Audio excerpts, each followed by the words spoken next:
বলিউড অভিনেত্রী মনীষার জীবনের এই অজানা অধ্যায় জানুন। নেপালের কাঠমান্ডুতে রাজনৈতিক পরিবারে জন্ম 1970 সালের 16 অগস্ট। শৈশব থেকেই মনীষার সঙ্গে ভারতের সম্পর্ক নিবিড়। তার ছোটবেলা কেটেছে বারাণসীতে দাদু দিদিমার কাছে, পরে দিল্লি এবং মুম্বাই। তখন থেকেই ভারত ছিল মনীষার দ্বিতীয় বাড়ি। স্কুলে পড়ার সময় মনীষার স্বপ্ন ছিল চিকিৎসক হওয়ার, কিন্তু চিকিৎসক বা বংশের ধারা মেনে রাজনীতি কোনোটাই হওয়া হয়নি। চলে এলেন অভিনয়ে। বারাণসীর বসন্ত কন্যা মহাবিদ্যালয় থেকে 10ম শ্রেণীর পরীক্ষায় উত্তীর্ণ হন মনীষা। ক্লাস 10 এর চূড়ান্ত পরীক্ষার পরে মজার ছলেই নেপালি ভাষার সিনেমায় প্রথম অভিনয়। 1989 সালে মুক্তি পায় সেই সিনেমা ফেরি ভেতোলা। অভিনয়কেই কেরিয়ার করবেন এই সিদ্ধান্ত নেওয়ার পরে মনীষা চলে আসেন মুম্বাই। সুভাষ ঘাইয়ের পরিচালনায় তার প্রথম হিন্দি সিনেমা সওদাগর মুক্তি পায় 1991 সালে, কিন্তু এরপর এক টানা ব্যর্থতা। ফার্স্ট লাভ লেটার, আনমোল এবং ধনবান মুক্তবরে পরে বক্স অফিসে। প্রযোজকদের কাছে মনীষার পরিচয় হয়ে যায় অপয়া। সেখান থেকেই ঘুরে দাঁড়ান তিনি 1942 লাভ স্টোরির হাত ধরে। যদিও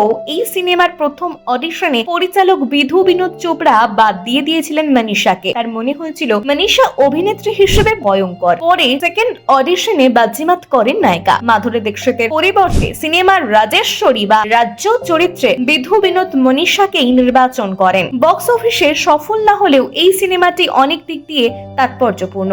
হিন্দি সিনেমার ইতিহাসে এই সিনেমাটি প্রথম ইউনিভার্সাল অ্যাডাল্ট তকমা পায়। রাহুল দেব বর্মনের শেষ তথা অন্যতম শ্রেষ্ঠ কাজ এই সিনেমাতেই। বলা যায় 1942 লাভ স্টোরি ছিল আর ডি বর্মনের শেষের কবিতা। এরপরে বোম্বে, অগ্নিসাক্ষী, ইয়ারানা, দারার, ইন্ডিয়ান, খামোশি দ্য মিউজিক্যাল সিনেমাতে অভিনয়ের সুবাদে ইন্ডাস্ট্রিতে প্রথম সারির নায়িকা হয়ে ওঠেন মনীষা। খামোশি সিনেমাতে মনীষার অভিনয় বলিউডের আইকনিক কাজগুলোর মধ্যে অন্যতম। বক্স অফিসে ব্যর্থ হলেও এই সিনেমা মনীষার মুকুটে নতুন পালক যোগ করে। বলিউডের পাশাপাশি দক্ষিণী ভাষার সিনেমাতেও দাপটের সঙ্গে অভিনয় করেছেন তিনি।